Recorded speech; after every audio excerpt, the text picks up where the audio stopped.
TNI Angkatan Darat membangun fasilitas mandi cuci kakus atau MCK di titik pengungsian Tapanuli Selatan, Sumatera Utara untuk menjamin kebutuhan sanitasi warga.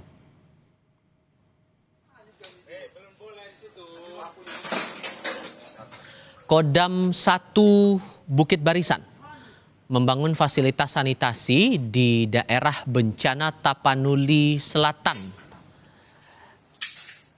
Sebanyak 3 titik fasilitas MCK dibangun seperti di Batu Hula, Tolang Julu, dan Sipirok. Pembangunan sebagai sarana untuk memastikan para pengungsi bisa menjaga kesehatan diri dengan membersihkan tubuh di bilik MCK. Komandan Satuan Tugas Penanggulangan Bencana Kodam 1 Bukit Barisan, Kolonel Arhanud Drajat, menegaskan pembangunan ini bermanfaat untuk masyarakat terdampak bencana.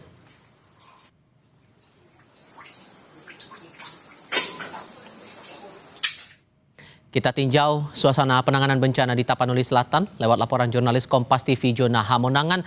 Bantu kami dapat gambaran, Jona, setelah ada fasilitas MCK di situ, fasilitas apa lagi yang coba dilengkapi di sana dan apakah semuanya sudah terpenuhi? Ya, Tiffal, masuki hari ke-18 pasca bencana, khususnya di Tapanuli Selatan ini, kami melihat sebenarnya kondisinya sudah mulai beberapa hari belakangan kami sudah ada pembangunan dari MCK. Jadi MCK ini dalam rangka untuk memberikan sanitasi. Untuk distribusi logistik ini sebenarnya kalau dari penglihatan kami ini sebenarnya sudah cukup banyak, misalkan seperti makanan mie ataupun makanan seperti beras dan sebagainya. Jadi memang optimalisasi yang sebenarnya dibutuhkan adalah lebih kepada perbanyak seperti genset ataupun seperti matras. Jadi ini memang lebih terasa bagi khususnya kepada para pengungsi. Sedangkan untuk MCK ini memang gabungan dibangun oleh TNI Polri, dibangun di titik-titik seperti titik pengungsi atau di dekat posko. Jadi masyarakat lebih bisa terjaga, tidak hanya mungkin dari sisi sanitasi, tapi juga bisa melakukan hal lain, misalkan seperti mencuci ataupun dari sanitas lainnya. Ya pasti untuk kondisi kami di Batang Toru sekarang ini lebih kepada infrastruktur pembangunan khususnya di wilayah Garuga. Jadi dari pihak Angkatan Darat sudah bangun jembatan beli dan dari adanya aliran sungai ada das yang baru terbentuk dikarenakan tingginya volume air. Ini juga rencananya akan dibangun jembatan beli tambahan. Sedangkan untuk daerah Trisolir kami sendiri juga kemarin sudah bersama pasukan Brimob, kami ke Muara Sinumpon, kami memberikan bantuan kepada daerah terisolasi. Jadi kami menggunakan satu kendaraan, kami mengantar sampai ke satu titik di posko dan kami menunjukkan dengan berjalan kaki. Jadi memang kondisinya apakah dikatakan tinggi atau tidak, sebenarnya ini sudah lebih meningkat, sudah lebih baik. Namun yang terpenting adalah bisa menjaga kesehatan dari pengungsi. Jadi untuk pengungsi pun kami melihat ada juga beberapa pengungsi yang dia tidak di pengungsian tapi pindah ke rumah saudaranya yang di luar dari tempat ini, khususnya di luar Tapanuli Selatan. Sedangkan ada juga beberapa pengungsi yang mereka datang ke rumahnya yang terkena dampak bencana, ada yang rumahnya masih berbentuk, ada juga yang sudah hancur.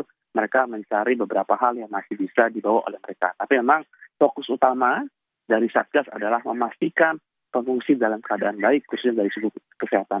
Untuk makanan kami lihat ini sudah optimal, baik makan pagi, makan siang, makan malam, ataupun distribusi mesti misalkan snack ataupun minuman, itu masih aman. Tapi yang terpenting adalah MCK, kalau kita lihat hari demi hari pengungsi juga terlihat sudah cukup jenuh ya.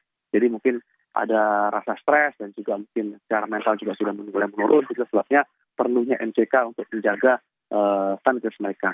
Yang dibutuhkan selain dari MCK adalah kesehatan, obat-obatan. Banyak dari mereka yang sudah mulai terkena diare, juga seperti flu. Beberapa juga kami melihat sudah mulai sakit. Jadi memang ini butuh bantuan yang cukup perlu, tidak hanya obat tapi juga tenaga medis. Namun yang satu hal lagi yang cukup penting adalah mungkin pendampingan seperti psikolog ataupun mungkin pendampingan mungkin dari tim ahli. Jadi mungkin untuk para anak-anak mereka punya teman bermain atau mungkin kepada para orang tua mungkin butuh teman bicara untuk bisa meyakinkan kondisi mental. Apalagi sekarang adalah hari ke-18 pasca bencana, kami sendiri sudah 16 hari, kami melihat sebenarnya kondisi dari pengungsi ini juga cukup bermacam-macam, ada yang mau diajak bicara, ada juga yang mungkin tidak peduli dan sebagainya. Jadi memang kondisi cukup variatif. Namun yang paling penting adalah sudah adanya kader MCK ini untuk memastikan bahwa salinitas dan juga kesehatan dari pengungsi ini sudah bisa terukur atau mereka sudah bisa Ya. mandi untuk minimal untuk menjaga kesehatan fisiknya. Tifal. Ada MCK pasti butuh air bersih. Apakah kebutuhan air bersihnya terbilang memadai dan optimal? Kalau belum, apakah ada pembatasan pemakaian fasilitas MCK ini? Ya Tifal, di tempat saya ini khususnya di daerah Tapanuli Selatan untuk air bersih ini sebenarnya sudah terpenuhi ya. Jadi dari Polri pun ada bantuan air bersih dari Kapolda dan juga dari pihak Angkatan Darat juga membangun MCK. Mereka membentuk sumur bor. Jadi sumur bor ini menjadi aliran dari MCK ditambah lagi dengan air dari pegunungan.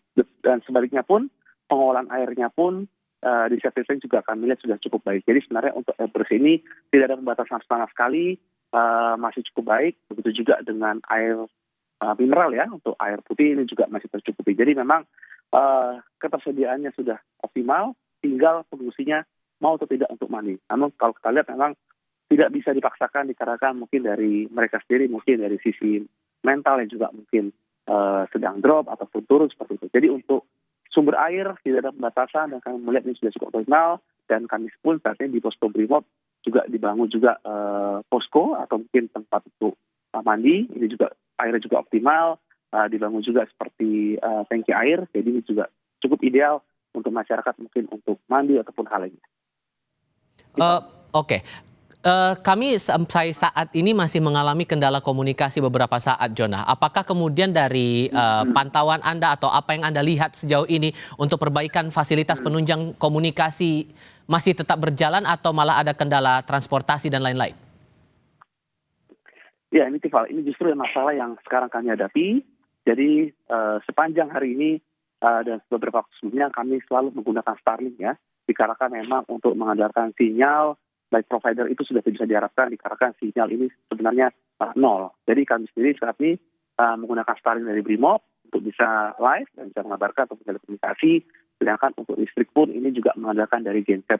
Untuk aliran listrik ini belum terdistribusi secara sempurna. Jadi kami melihat operator PLN ini memasang dan listrik pun itu pun hanya untuk di aliran tertentu. Untuk di beberapa titik ini belum ada listrik sama sekali. Dikarenakan memang dampak dari bencana banjir yang kemarin itu memang tidak hanya rumah ya, tapi seperti yang listrik, saluran, semuanya itu memang terbawa oleh arusan banjir bandang. Itu sebabnya kami pun sekarang masih menggunakan Starlink, dan Starlink pun juga sebenarnya tidak terlalu optimal dikarenakan memang beban dari Starlink yang kami pakai juga cukup tinggi. Jadi memang telekomunikasi, listrik adalah hal yang cukup esensial, tidak hanya seperti MCK, ini adalah hal yang penting sehingga masyarakat bisa berkomunikasi keluar dan juga masyarakat dari luar pun bisa berkomunikasi terusnya kepada keluarga yang berada di area Batang Toru. Satu-satunya harapan kami adalah agar Anda, Jonah Hamonangan bersama Febri James Gustam dan Muhammad Andika Pratama yang ikut bertugas hari ini dalam keadaan sehat, selamat dan tidak kurang satu apapun. Jonah, terima kasih.